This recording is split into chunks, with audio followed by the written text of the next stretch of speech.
ए भैया, आपन देश के आजादी खातिर ना जाने कितना जवान आपन जान कुर्बान कर दिया।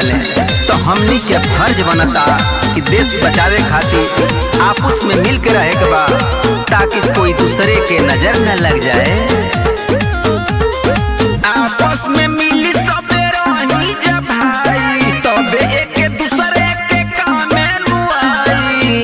ए भाई सुनी, हाँ हाँ, आपस में मिली सबे रही जब भाई, तबे एक दूसरे के काम में नुआई। कितनों के हुआ रे हो बदली के भेष, बाटे न दिल जाई अपन देश। बोला भारत माता के जय जय जय हो, बोला धरती माता के जय जय जय हो, बोला भारत माता के जय जय जय हो, बोला धरती माता के।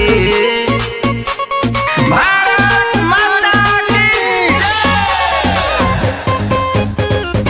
भारत माता की।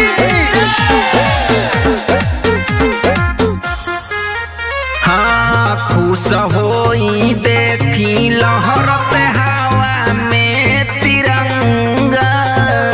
राम जी बनौले राखस सबके भला चंगा। ए भैया, वीर शहीद लोग के याद करेंगे। वीर शहीद के दिह श्रद्धांजलि, सिरे झुकाई के करिह पुष्पांजलि। बना लो भाईचारा, मिटा दो द्वेष, बाटे न दिल जाई अपन देश। बोल भारत माता के जय जय जय हो, बोला धरती माता के जय जय जय हो, बोला भारत माता के जय जय जय हो, बोला धरती माता के। भारत माता की भारत माता की।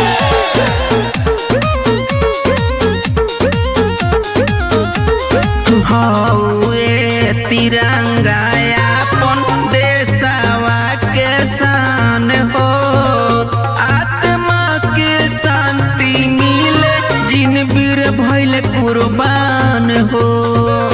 हमनी के आपस में बना के रखी जाए भैया, मिल के रहे के हमनी के खाई जा कसम के तोड़ी हमनी के करा में बदम।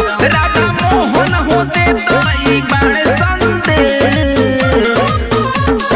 बाटे न दिल जाई अपन देश। बोल भारत माता के जय जय जय हो, बोला धरती माता के जय जय जय हो, बोला भारत माता के जय जय जय हो, बोला धरती माता के।